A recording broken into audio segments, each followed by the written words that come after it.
ये भगवान की कथा हमारे मन को, हमारे अंतःकरण को पवित्र करती है। इस कथा को बार बार पीते रहना चाहिए।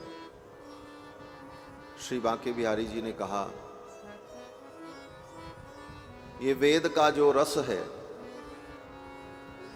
निगम कल्प तरोर गलितम फलम, इसको बार बार पियो। पिबत कब तक पिए? बोले मुहु रहो बार बार। ये भगवान की कथा हमारे मन को पवित्र करती है। तन को पवित्र करने के बहुत साधन हैं। गंगा में स्नान कर लो, तन पवित्र हो जाए। पवित्र तीर्थ में स्नान करो, तन पवित्र हो जाए। इसके बाद भी अनेक विधान हैं।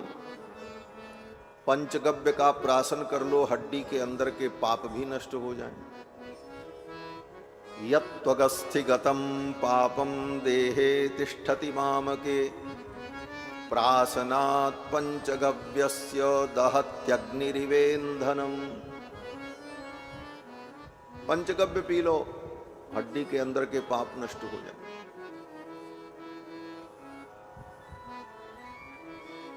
शरीर को पवित्र करने के लिए, तन को पवित्र करने के लिए अनेक साधन हैं, लेकिन मन पवित्र कैसे हो?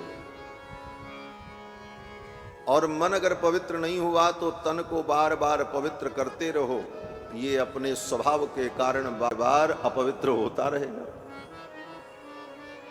तन पवित्र के तो बड़े उपाय। श्रीमद्भागवत महापुराण में अजामिलो उपाख्यान के प्रसंग में वेदव्यास जी महाराज कहते हैं, मन्ने कुंजर शौचवत। मन्ने कुंजर शौचवत, जैसे कुंजर हाथी का स्नान। हाथी जलाशय में जाकर के खूब सुभग सलिलावगाहन करता है, अपने सूंड में जल भर भर करके अपने ऊपर डालता रहता है, और ज्यों ही बाहर निकलता है स्वभाव के कारण वो अपनी सूंड से धूल उठा करके अपने ही ऊपर फिर डाल लेता है, फिर यथावत हो गए। ऐसे ही पाप कर्म होते रहें और हम उनका प्रायश्चित करते रहें, फिर पाप करें, फिर प्रायश्चित करें, फिर शुद्धि करें, ये अंतहीन, इसका कोई अंत ही नहीं। तो कहते हैं कि मन शुद्ध हो जाए, क्योंकि मन ही पाप पुण्य धर्म अधर्म का संकल्प करता है। मन ही किसी क्रिया में हमें प्रवृत्त करता है। तो मन अगर पवित्र हो तो हमारी प्रवृत्ति भी पवित्र हो जाएगी।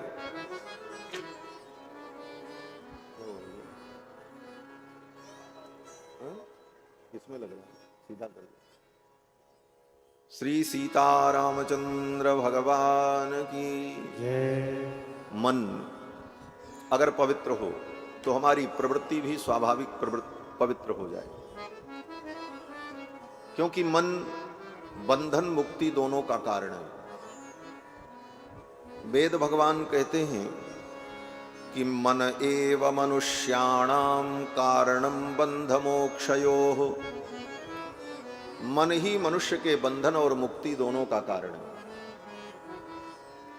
प्रश्न हुआ, कौन सा मन बंधन का कारण है? तो वेद भगवान ने कहा कि बंधाय विषयासक्तम, विषयों में आसक्त जो हमारा मन है वो बंधन का कारण है।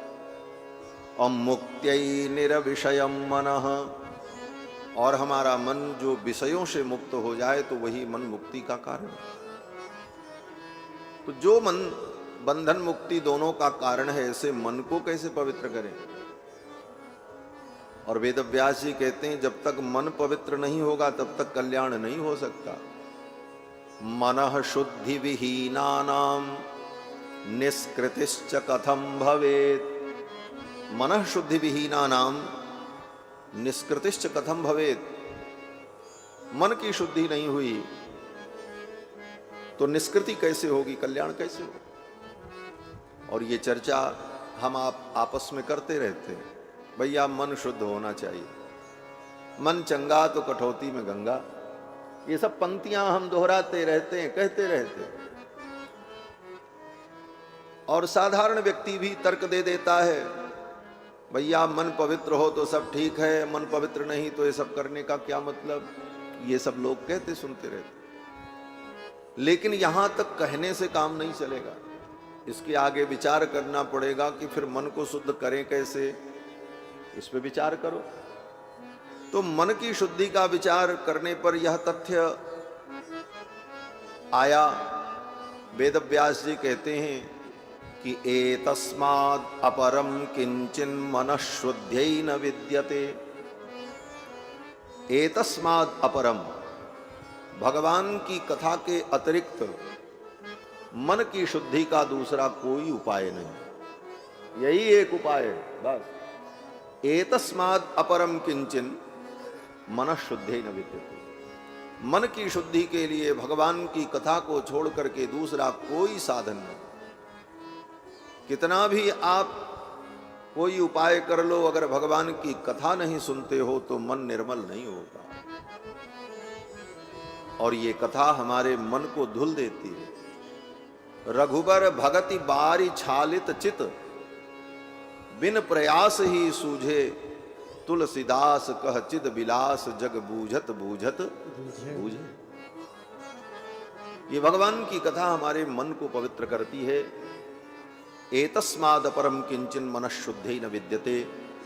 इसलिए कथा गंगा में अपने मन को हम डुबकी लगाएं। भागीरथी गंगा में तो तन को डुबकी लगवाओ, लेकिन मन को किस गंगा में नहलाएं। तो वेदव्यास भगवान कहते हैं कथा गंगा में स्नान कराओ। बोले कथा भी गंगा है, बोले हाँ ये भी गंगा है। जब पार्वती जी ने भगवान शंकर से पूछा कि मुझे राम कथा सुनाओ, तो भगवान शंकर ने यही कहा, पूछहु रघुपति कथा प्रसंगा, सकल लोक जग पावनी गंगा। पूछहु रघुपति कथा प्रसंगा, सकल लोक जग पावनी गंगा। सकल लोक जग पावनी गंगा, सकल लोक जग पावनी गंगा। ये भगवान की कथा गंगा है। और यही बात वेदव्यास जी भी कहते हैं कि वासुदेव कथा प्रश्नः पुरुषान् त्रीणि पुनाति ही, वक्तारं पृच्छकं सोत्रस्तत्पादसलिलं यथा। दसम स्कंद के प्रथम अध्याय में राजा परीक्षित के प्रश्न करने पर सुखदेव भगवान कहते हैं, राजन ये भगवान की कथा गंगा तीन लोगों को पवित्र कर देती है। जैसे भागीरथी गंगा तीन लोकों को पवित्र करती है, उसी प्रकार भगवान की ये कथा गंगा तीन लोगों को पवित्र करती है। कौन से तीन लोग? तो सुखदेव जी कहते हैं वक्तारम, कथा सुनाने वाला पवित्र हो जाता है। पृच्छकम, जो पूछता है वो पवित्र हो जाता है। और उस पूछने वाले के पीछे बैठकर जो श्रवण करते हैं श्रोता, वो भी पवित्र हो जाता है। वक्तारम पृच्छकम सोत्रस तत्पाद सलिलम यथा। तत्पाद सलिलम, भगवान के पादारविंद से प्रकट होने वाली सलिला जो गंगा है, जैसे वो गंगा तीन लोकों को पवित्र कर देती हैं, उसी प्रकार भगवान की ये कथा गंगा तीन लोगों को पवित्र कर देती है। तत्पाद सलिलम यथा। इसीलिए बड़े बड़े ऋषि मुनि, अमलात्मा, महात्मा, विमलात्मा लोग भी भगवान की कथा में रमण करते हैं। जो जीवन मुक्त हैं, जिनको अब अपने कल्याण के लिए कुछ करने की जरूरत नहीं है, कर चुके, ऐसे महापुरुष भी भगवान की कथा में रमण करते हैं। जीवन मुक्ति महामुनि के हरि गुण सुनति अघाई न तेऊ। जीवन मुक्ति महामुनि जेऊ, हरि गुण सुनहि अघाई न तेऊ। हरि गुण सुनहि अघाई न तेऊ। हरि गुण सुनहि अघाई न तेऊ। जो जीवन मुक्त हैं वे जीवन मुक्त पुरुष भी भगवान की कथा में रमण करते हैं। क्या करें? क्यों? बोले उनके लिए अब करने को कुछ बचा ही नहीं, सब कर चुके, तो अब क्या करें? बोले अब तो कथा ही सुनना है। सब कुछ कर लेने के बाद भी अगर करने के लिए कुछ शेष बचता है तो यही बचता है, भगवान की कथा सुनते रहो। और यही बात सुखदेव भगवान राजा परीक्षित को भी बताते हैं। सुखदेव जी कहते हैं, प्रायेण मुनयो राजन निवृत्ता विधिषेधतः नैर्गुण्यस्था रमन्ते स्म गुणानुकथने हरेः। राजन, प्रायेण मुनयो राजन निवृत्ता विधिषेधतः। प्रायः वे मुनि महात्मा जो विधि और निषेध से निवृत्त हो गए, जिनके लिए अब कुछ करना न करना सब बराबर है, शास्त्र की जितनी आज्ञा है वो दो प्रकार की है, विधि और निषेध। शास्त्र कहता है ये करो, और शास्त्र ये भी कहता है ऐसा मत करो। तो क्या करो और क्या न करो, इसी का नाम विधि और निषेध है। क्या करें ये विधि है और क्या न करें ये निषेध है। तो शास्त्र के जितने विधि निषेध वाक्य हैं उन वाक्यों का पालन सबको करना चाहिए। लेकिन जो सब कुछ कर चुके, सारे विधि निषेध का पालन कर लिया, अब वो ऐसी स्थिति में पहुंच गए कि अब उनके लिए न कोई विधि बची न कोई निषेध बचा। ऐसे महापुरुष, परमहंस कोटि के महापुरुष,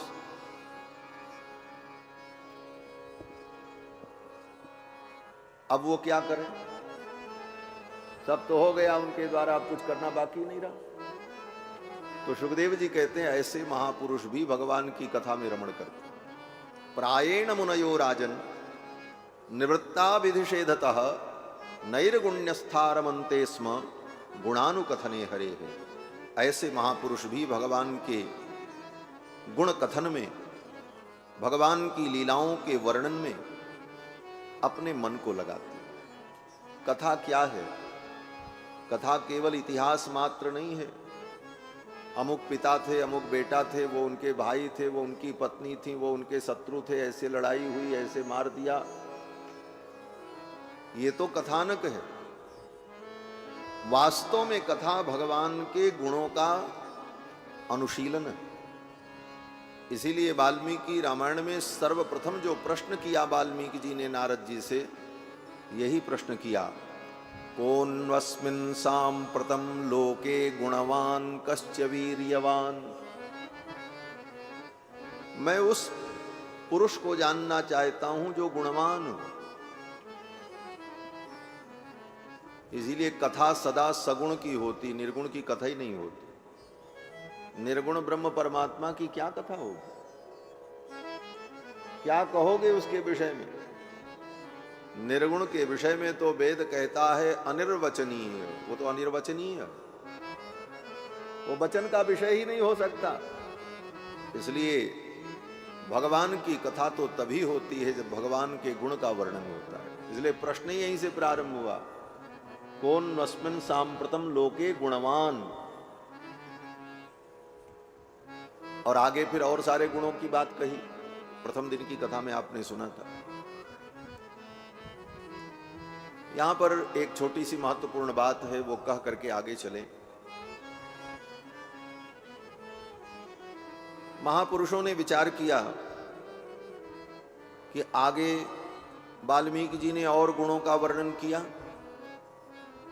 वीर्यवान, धर्मज्ञश्च कृतज्ञश्च सत्यवाक्यो दृढ़व्रतः चारित्रेण च को युक्तः सर्वभूतेषु कोहितः विद्वान कह कह समर्थश्च कश्चैक प्रियदर्शनः। इन भगवान के सारे गुणों की जिज्ञासा की वाल्मीकि जी ने, लेकिन पहले जो कहा गुणवान, बोले गुणवान कहने पर तो सारे गुण आ ही गए, फिर अलग अलग एक एक गुणों को कहने की क्या जरूरत। तो महापुरुषों ने कहा यहां पर जो गुणवान शब्द है, ये गुणवान स्वयं में एक गुण है, ये गुणवान स्वयं में एक गुण है। हाँ, और ये भगवान का विशेष गुण है। ये गुणवान कौन सा गुण है? ऐसे तो गुणवान का अर्थ होता है जिसमें गुण हो वो गुणवान, लेकिन ये गुणवान स्वयं में एक गुण है। ये क्या गुण है, इस गुण की क्या विशेषता है?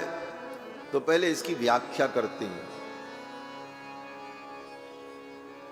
गुण्यते आवर्त्यते पुनः पुनः भक्तैहि, भगवान के भक्त भगवान के जिस गुण का बार बार चिंतन करते हैं। गुण्यते आवर्त्यते पुनः पुनः आश्रितैहि, भगवान के आश्रित भक्त भगवान के जिस गुण का बार बार चिंतन करते हैं वो गुण कौन है? बोले सौशील्यम, भगवान की सुशीलता, सौशील्य। ये सौशील्य गुण जो भगवान का है, इसी सौशील्य गुण को महर्षि वाल्मीकि ने गुणवान शब्द से कहा। और भगवान का सौशील्य गुण तो ऐसा अद्भुत है महाराज। भगवान का सौशील्य गुण भक्तों को भगवान के चरण में जाने के लिए प्रेरित करता रहता है। ठाकुर की शरण में चलो। सौशील्यम ही मंदै सह नीरंध्रेण संश्लेषः सौशील्यम। सौशील्य की व्याख्या की कि नीच से नीच प्राणी, पतित से पतित प्राणी भगवान के शरण में अगर आ जाए तो भगवान से मिलने में उसे संकोच नहीं होता। इतनी उत्सुकता से भगवान उसे स्वीकार करते हैं कि उसको अपने पाप और अपने दुर्गुण और अपनी दीनता का संकोच नहीं होता। वो निर्भय होकर के भगवान से मिलता है। ये गुण जो भगवान का है, इसका नाम सौशील्य। और इस गुण का वर्णन जब श्री गोस्वामी जी महाराज करते हैं विनय पत्रिका में, कहते हैं सीतापति रघुनंदन के सौशील्य को, उनकी सुशीलता को, उनके शील गुण को सुनकर जिसका हृदय द्रवीभूत नहीं हुआ, जिसका मन रघुनाथ जी में नहीं लगा, वो धूल खाए, उसकी जिंदगी बेकार है, वो किसी काम लायक नहीं। सुन सीता पतिशील स्वभाव, सुन सीता पतिशील स्वभाव, मोदी नमन तन पुलक नयन जल, मोदी नमन तन पुलक नयन जल, सोनर के हर खाओ, सोनर के हर खाओ,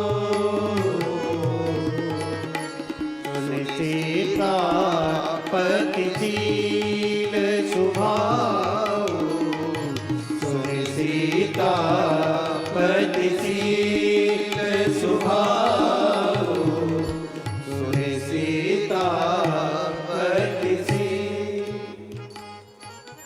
क्या है भगवान का शील? तो एक उदाहरण देते हैं।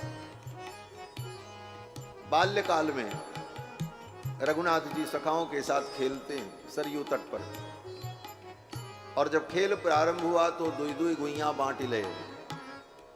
एक राम जी का दल, एक भरत भैया का दल, आधे सखा राम जी की तरफ, आधे भरत की तरफ। खेल प्रारंभ हुआ। अब खेल में एक दल जीतेगा, एक हारेगा, ये तो पक्का है। दोनों दल तो जीत नहीं सकते, एक जीतेगा एक हारेगा। और राम जी का दल कभी हार सकता नहीं। क्यों? बोले जीत को सकई अजय रघुराई। जीते को सकई अजय रघुराई, जीते को सकई अजय रघुराई। माया ते हसी रची नहीं जाई, माया ते हसी रची नहीं जाई, माया ते हसी रची नहीं जाई, माया ते हसी रची नहीं जाई। जीते को सकई अजय रघुराई, जीते को सकई अजय रघुराई, जीते को सकई अजय। राम जी को कौन जीत सकता है? लेकिन खेल में जब राम जी का दल जीतने लगे तो राम जी को संकोच होने लगता है। ऐसा सील है राम जी का। क्या संकोच? बोले हमारा दल जीत जाएगा तो भैया भरत का दल हार जाएगा, भैया भरत की प्रसन्नता कम हो जाएगी। भैया भरत की प्रसन्नता तो कम नहीं होगी। क्यों? बोले राम जी के जीतने पर भरत जी को खुशी होगी, लेकिन भरत जी के दल में जो सखा हैं उनको तो दुख होगा, हमारी पार्टी हार गई। तो मेरे भक्तों को कष्ट न हो, ये संकोच, ये सील राम जी का। और इसका परिणाम बोले अपनी जीती हुई बाजी राम जी हार जाते। ऐसा खेल खेलते कि जानबूझ करके राम जी हार जाते। गोस्वामी जी वर्णन करते हैं। खेलत संग अनुज बालक नित, खेलत संग अनुज बालक नित, जुगबत अनट अपाऊ, जुगबत अनट अपाऊ। जीते हारे चुज कारे दुलारत, जीते हारे चुज कारे दुलारत, तेते दिवावत दाऊ, तेते दिवावत दाऊ। सुनि सीता पति शील सुभाऊ, सुनि सीता पति शील सुभाऊ, सुनि सीता पति शील। ये जो भगवान का सौशील्य गुण है, इसी को वाल्मीकि जी ने गुणवान शब्द से कहा। ओन्वस्मिन् सांप्रतम लोके गुणवान। और भगवान के इसी सौशील्य का वर्णन और इसके माध्यम से भगवान के अन्यान्य गुणों का चिंतन, इसी का नाम कथा है। कथा का मतलब ही है भगवान के गुणों का अनुभव। नैर्गुण्यस्थारमन्ते स्म गुणानुकथने हरे। और राम जी के चरणों की भक्ति हमें प्राप्त हो, हमारा मन पवित्र हो, इसका यही उपाय है कि हम भगवान की कथा को बार बार सुनें। और ठाकुर जी तो इतने उदार हैं, इतने सुशील हैं, इतने दयालु हैं कि पतित से पतित प्राणी का भी राम जी के चरणों में आकर के उद्धार होता है। इसीलिए ठाकुर जी का नाम पतित पावन। रघुपति राघव राजा राम, पतित पावन सीता सीता। और कितने पतितों का उद्धार हुआ। रामायण जी के अंत में श्री गोस्वामी जी महाराज कहते हैं कि भगवान की शरण में आकर के किसको गति नहीं मिली। पाई न केहि गति पतित पावन, राम भज सुनु सठ मना। पाई न केहि गति पतित पावन, राम भज सुनु सठ मना। गणिका अजामिल व्याध गीत, गजादि खल तारे करा। गणिका अजामिल व्याध गीत, गजादि खल तारे करा। आवीर जवन की रात खस, स्वपचारी अति अग रूप के।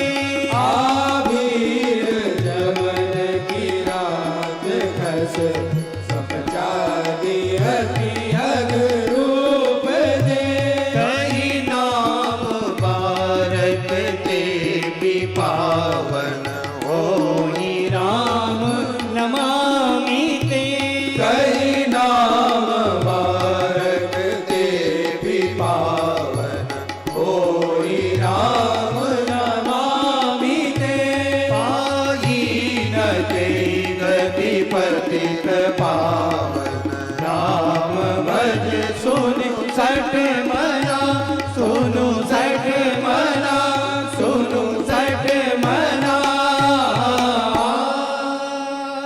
श्री गोस्वामी पाद कहते हैं, पाई न केहि गति पतित पावन, राम भज सुनु सठ मना। हे मन, तू सुन ले, समझ ले, राम जी के अतिरिक्त कहां जाओगे, कहां गति होगी। रामम बिना का गति।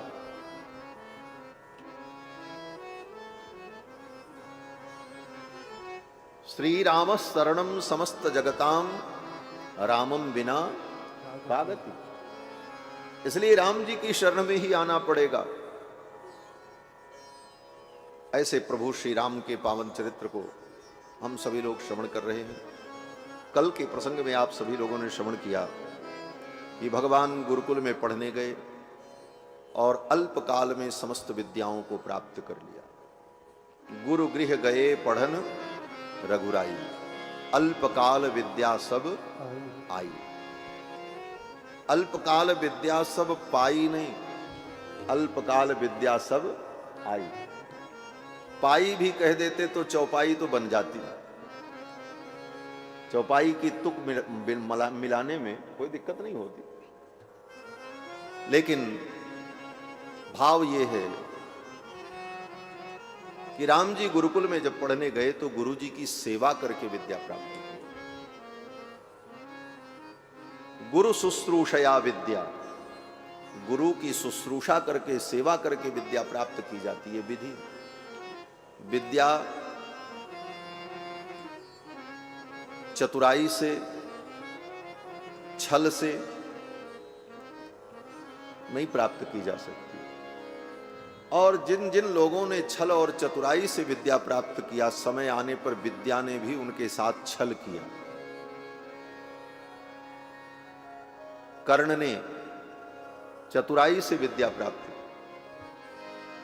छल पूर्वक विद्या प्राप्त की। परशुराम जी को कहा हम ब्राह्मण हैं, और उनकी प्रतिज्ञा थी ब्राह्मण को छोड़कर किसी को धनुर्विद्या सिखाते ही नहीं थे परशुराम। गुरु से छल बल करके विद्या प्राप्त किया, बड़ी सेवा की, लेकिन छल था। इतनी सेवा कोई शिष्य कर नहीं सकता जितना कर्ण ने किया। सनातन धर्म में व्यक्ति के दोष का भी वर्णन किया जाता है और समय आने पर उसके गुण का भी वर्णन होता है। सनातन धर्म पक्षपात रहित धर्म है। जहां जिसकी विशेषता है वो विशेषता भी कही जाती है, और अगर उसमें कोई कमी है तो वो भी कही जाती है, वो चाहे कोई भी हो। कर्ण में बड़ी विशेषताएं भी थी। कर्ण जैसा कोई दानी नहीं, कर्ण जैसा कोई मित्र नहीं, कर्ण जैसा कोई विश्वास पात्र नहीं। हमारे प्रयाग के श्री प्रभुदत्त ब्रह्मचारी जी महाराज ने एक ग्रंथ लिखा है, महात्मा कर्ण। महात्मा कर्ण पढ़ने के बाद कर्ण की मजबूरियों का अनुभव होगा, किन मजबूरियों में कर्ण को ऐसे ऐसे कार्य करने पड़े। ऐसा महान कर्ण, विद्या प्राप्त करने का उत्साह था और सर्वश्रेष्ठ धनुर्धर बनने का उत्साह था। परशुराम जी के पास गए और जाकर के कहा हम विद्या पढ़ना चाहते। बोले हम ब्राह्मण को पढ़ाते। बोले हम भी ब्राह्मण। बोले ठीक है। गुरु जी ने विश्वास किया, पढ़ाने लगे। बड़ी सेवा की परशुराम जी की महाराज, हर आज्ञा का पालन। परशुराम जी शयन करते तो कर्ण की गोद में अपने सिर को रखते, थोड़ा सा भी अपना पैर अपना जंघा हिलाते नहीं कर्ण, कि कहीं गुरुदेव की निद्रा न भंग हो जाए।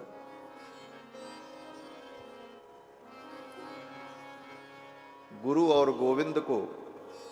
और गोविंद जिसकी गोद में सिर रख करके सोए, वो शिष्य कितना सौभाग्यशाली है।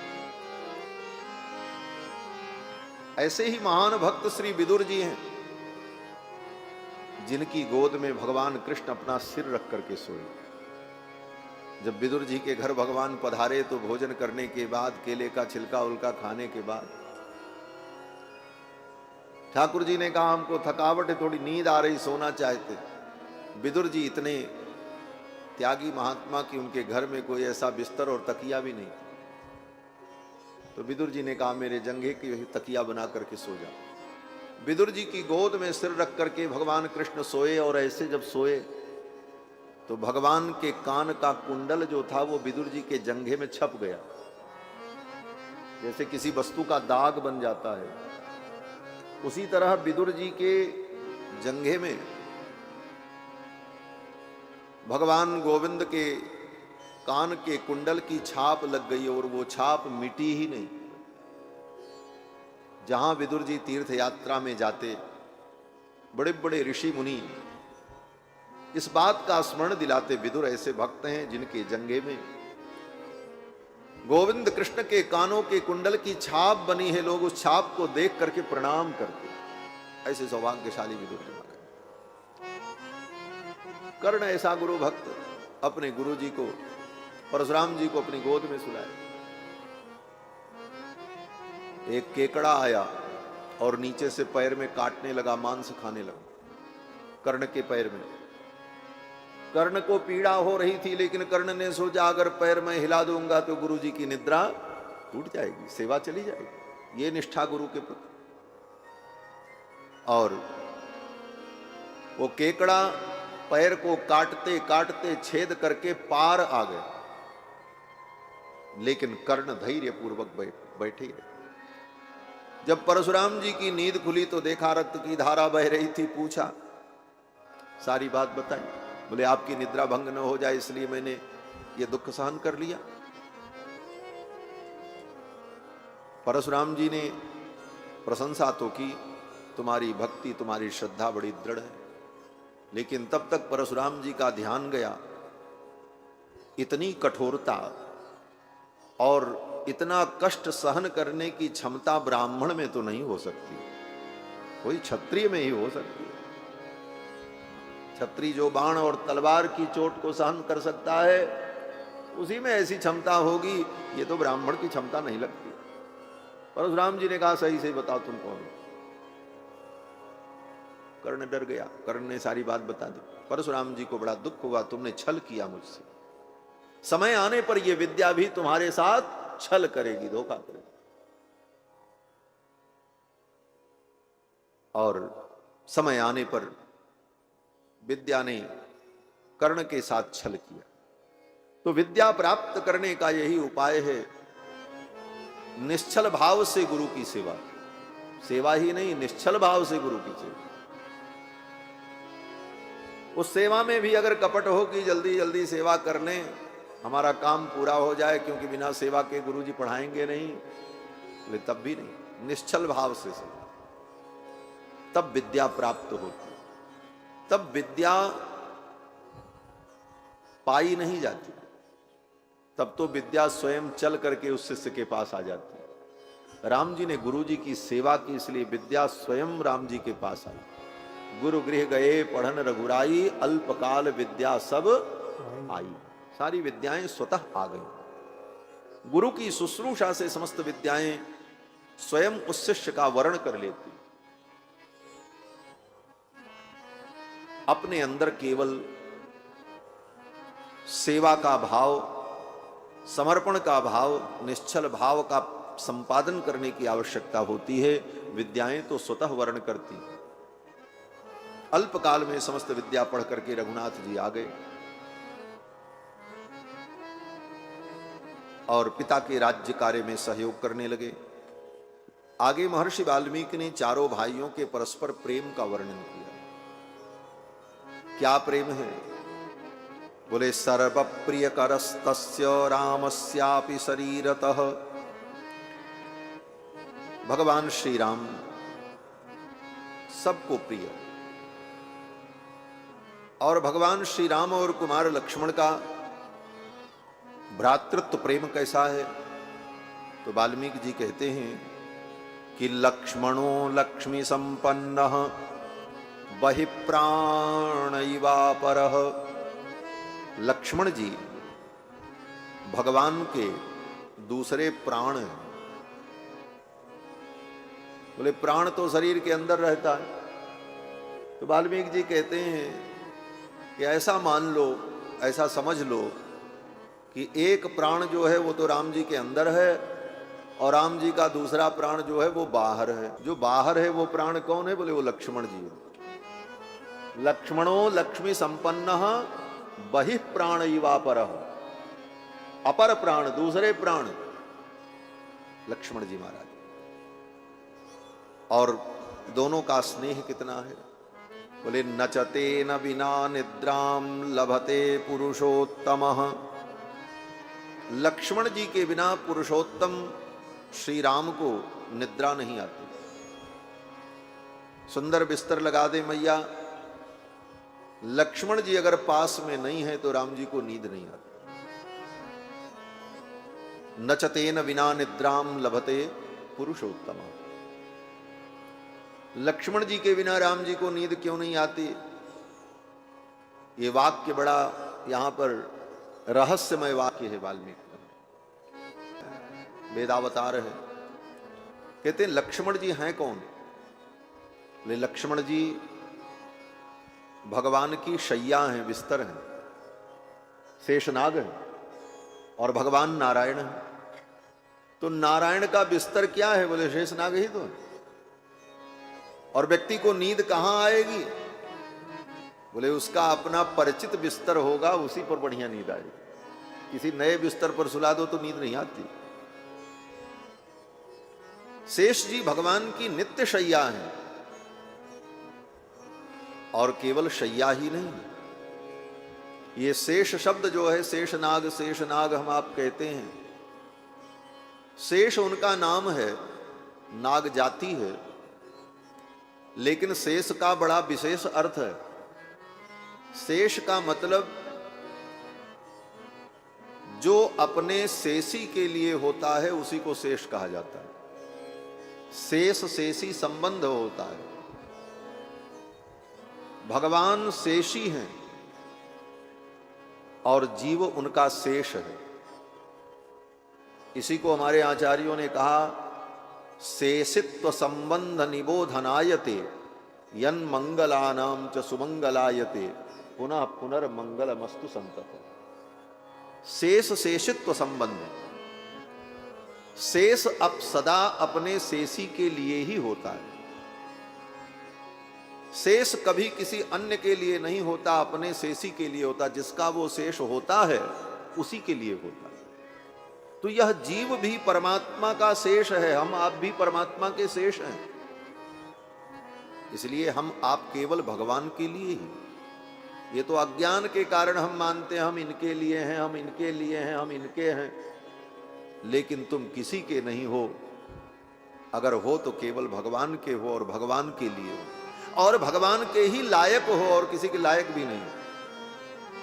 दुनिया में बड़े बड़े बुद्धिमान, विद्वान, समझदार लोग जीवन में सब कुछ करके लायक बनते रहे, लेकिन दुनिया ने उनको कभी लायक समझा नहीं। आप कितने भी अच्छे बन जाओ, किसी के लिए कितने अच्छे हो जाओ, लेकिन कहीं न कहीं वो आपकी कमी ही देखता। आज तक दुनिया में कोई पूर्ण रूप से लायक नहीं बन सकता। किसी के लायक हम बनना चाहते हैं, बन नहीं पाते। अपना सुख, अपनी संपत्ति, अपना जीवन सब लुटा देते हैं, फिर भी हम उसके लायक नहीं बन पाते। कहीं न कहीं उसमें कमियां, उसको कमियां दिख जाती हैं। और हमारे अंदर अनंत कमियां विद्यमान हैं, लेकिन हम भगवान के लायक हैं। भगवान कहते हैं तुम आओ, तुम मेरे लायक हो, मैं तुम्हें स्वीकार करूंगा। आए शरण तजऊ नहीं ताहू। तो शेष सदा अपने शेषी के लिए होता है, और भगवान शेषी हैं, जीव शेष है। यही जीव परमात्मा का संबंध है।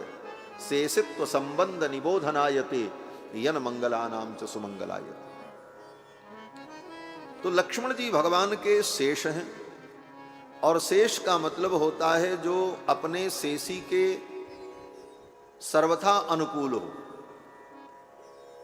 शेषी जैसे चाहे उसका उपयोग करे। इसीलिए शेष जी महाराज भगवान के सर्वथा अनुकूल, सर्वोपयोगी हैं। जरूरत पड़े तो शेष जी भगवान के लिए खड़ाऊ बन जाते हैं। आवश्यकता पड़े तो शेष जी भगवान के लिए छत्र बन जाते हैं। कृष्णावतार में जब भगवान वसुदेव जी की टोकरी में बैठे गोकुल जा रहे हैं, अब उस समय पानी बरसने लगा, छाता कौन लगावे? बोले शेष जी प्रकट हो गए। ठाकुर जी को अगर घर की जरूरत हो तो शेष जी ही भगवान के लिए निवास बन जाते हैं। आसन की जरूरत हो तो आसन बन जाते हैं। बिस्तर की जरूरत हो तो शेष जी भगवान के लिए बिस्तर बन जाते हैं। अनेक रूप धारण करके सर्वविध कैंकर्य करने का सामर्थ्य शेष जी के अंदर। इसीलिए यामुनाचार्य स्वामी जी महाराज आलवंदार स्तोत्र में वर्णन करते हैं कि निवास सय्यासन पादुकाम शुको पधान वर्षा तपवारणादिभिः शरीर भेदैस्तव शेषतांगतैः यथोचितं शेष इतीर्यते जनैः। इसीलिए आपको शेष कहा जाता है। यथोचितम, यह आपके लिए उचित संज्ञा है, क्योंकि आप सर्वविध भगवान का कैंकर्य करने में समर्थ हैं। इसीलिए वन की यात्रा में एकमात्र लक्ष्मण जी सेवक, किसी की जरूरत राम जी को महसूस नहीं।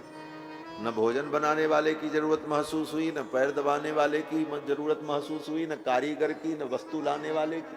कहीं राम जी को किसी व्यक्ति की आवश्यकता पड़ी हो? कोई आवश्यकता। क्यों? बोले सर्वविध कैंकर्य करने में लक्ष्मण जी समर्थ। ऐसे शेष जी महाराज जो भगवान की नित्य शैया है, और ऐसी शैया पर जिसे सोने की आदत हो उसको नींद कहां आए? इसलिए कम से कम वो शैया पास में तो रहे। इसलिए रामावतार में भी लक्ष्मण जी पास में रहते हैं, तभी राम जी को नींद आती है। नचतेन बिना निद्राम लभते पुरुषोत्तमः मृष्टमन्नमुपानीतम अश्नाति नहीं तम बिना। और हमारे आचार्यों ने तो इसका और भाव विस्तार किया। कैसी शैया है? बोले देखो, शयन करने में नींद बढ़िया तब आती है जब जहां हम शयन करें वो स्थान पवित्र हो। दूसरी विशेषता सुरक्षित हो। तीसरी विशेषता निर्मल धवल हो। चौथी विशेषता बोले अत्यधिक प्रकाश न हो और अत्यधिक अंधकार न हो। और पांचवी विशेषता, कहीं किसी भी प्रकार से कोई दुर्घटना अथवा कोई भय, कोई आशंका न हो। तब ऐसे स्थान पर व्यक्ति को अच्छी नींद आती है। आपको ऐसे जगह पे सुला दिया जाए जहां डर बना रहे, इधर से सांप आएगा, इधर से बिच्छू आएगा, बोले रात भर बैठे रहो, नींद ही नहीं आए। मच्छर अलग से काटते रहें, बिस्तर भी कड़ा हो, सुखद न हो, तो नींद कहां। और शेष जी भगवान के कैसे बिस्तर हैं? बोले धवल। शेष जी का रंग दूध के समान है। शेष नाग कहने पर हमारे आपके मन में ये भावना होती है काले रंग के शेष नाग होंगे, जैसे सब नाग होते हैं, लेकिन ऐसा नहीं। शेष नाग धवल वर्ण है, दूध के समान। फणा मणिव्रात मयूख मंडल प्रकाशमानो दर दिव्यधान, ऐसा धवल बिस्तर दूध के समान। और प्रकाश, बोले अत्यधिक प्रकाश भी नहीं, अंधकार भी नहीं। शेष जी महाराज के आंखों का जो प्रकाश है, 1000 फण में 2000 आंखें, उन आंखों से जो मध्यम मध्यम प्रकाश निकलता है, वही प्रकाश पर्याप्त है भगवान के शयन के। बहुत अधिक प्रकाश भी नहीं। और क्षीर सागर में कितना निर्मल स्थान, दूध का समुद्र, और उसमें दूध के समुद्र में दूध के ही वर्ण के शेष जी महाराज, विशाल उनका शेष भोग। और उस बिस्तर पर ठाकुर जी शयन करते। दुनिया का बिस्तर कितना भी सुखद हो, गुदगुदा हो, मुलायम हो, एक बार आप बैठो तो घस से उसी में घुस जाओ। एक बार तो मजा आएगा, लेकिन पड़े रहो।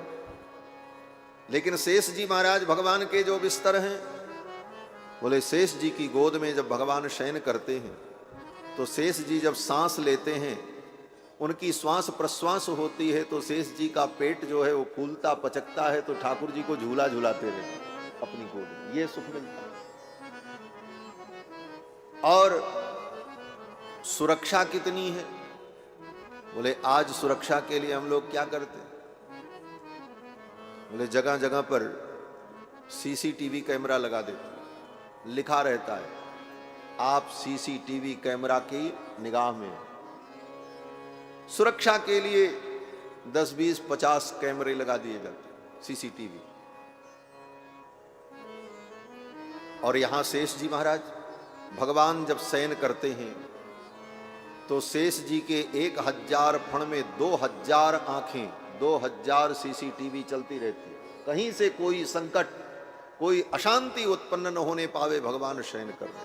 तब भगवान उस शेष शैया पर शयन करते। भुजग शयनम पद्मनाभम सुरेशम विश्वाकारम गगन सदृशम मेघवर्णम शुभांगम लक्ष्मीकांतम कमल नयनम योग हृदयान गम्यम वंदे विष्णुम भवभयहरम सर्वलोकैकनाथम। ऐसी सैया शेष जी महाराज हैं।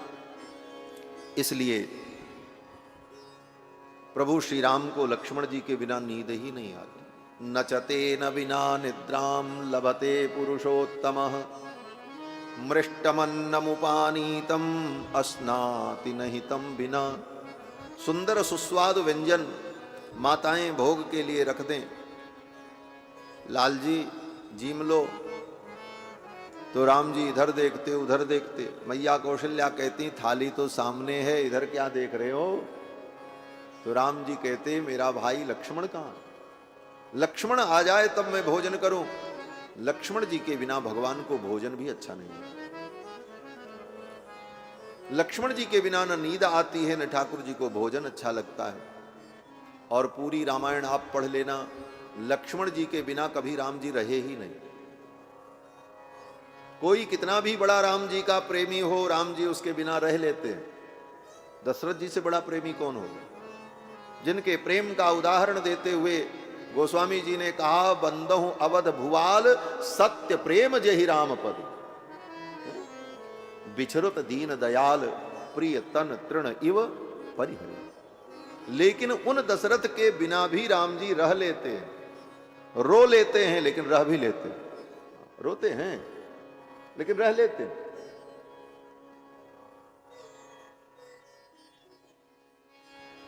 भरत अत्यंत प्रिय है। कितने प्रिय हैं? बोले भरत सरिस को राम सनेही, जग जप राम राम जप जेहि। लेकिन ऐसे स्नेही भरत के बिना राम जी रह लेते हैं,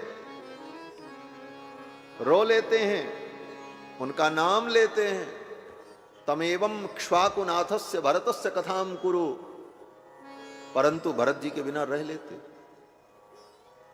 मां कौशल्या के बिना रह लेते, यहां तक कि निज प्राण वल्लभा सीता के बिना भी राम जी रह लेते हैं। रोते हैं, कहते भी हैं कि मेरी प्राण वल्लभा सीता, लेकिन सीता जी के बिना भी राम जी रह लेते। और राज्य लीला तो राम जी की जितनी हुई, पूरी राज्य लीला अकेले ही हुई, सीता जी तो पहले ही पृथ्वी में समाहित हो गई। लेकिन लक्ष्मण जी के बिना भगवान नहीं रह सकते। पूरी रामायण पढ़ लेना, कोई भी रामायण पढ़ो, कोई ऐसा स्थान बताओ जहां लक्ष्मण जी भगवान के साथ न रहे। अयोध्या में भी, गुरुकुल में भी, यहां तक कि राम जी शिकार खेलने जाएं तब भी लक्ष्मण जी पीछे पीछे जाते। यदा हि हयमारूढ़ो मृगयाम याति राघवः, राम जी मृगया करने के लिए जाते हैं, शिकार करने के लिए। तो लक्ष्मण जी भी घोड़े पर बैठ करके पीछे पीछे चल पड़ते हैं। लक्ष्मण जी शिकार करने नहीं जाते, लक्ष्मण जी इसलिए जाते हैं, हम नहीं जाएंगे तो ये नहीं जाएंगे, फिर इनकी लीला कैसे होगी।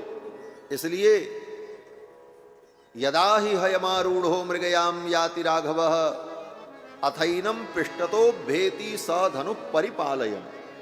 वाल्मीकि जी स्पष्ट कर देते हैं कि राम जी तो मृगया करने जा रहे हैं। यथा ही हयमारूढ़ो मृगयाम याति राघवः, और क्षत्रिय का धर्म है मृगया करना, शिकार करना।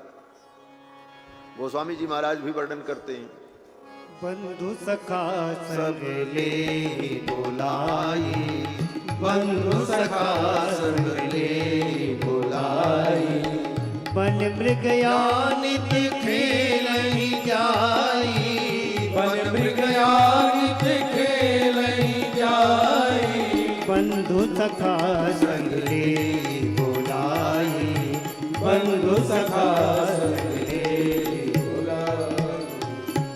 मृगया करने तो राम जी जाते हैं, क्योंकि राम जी अपने क्षत्रिय धर्म का पालन कर रहे हैं। क्षत्रिय धर्म है मृगया। लेकिन लक्ष्मण जी बोले, लक्ष्मण जी तो उनके पीछे पीछे जाते। लक्ष्मण जी का तो एक ही धर्म है। क्या धर्म? बोले भगवान की सेवा।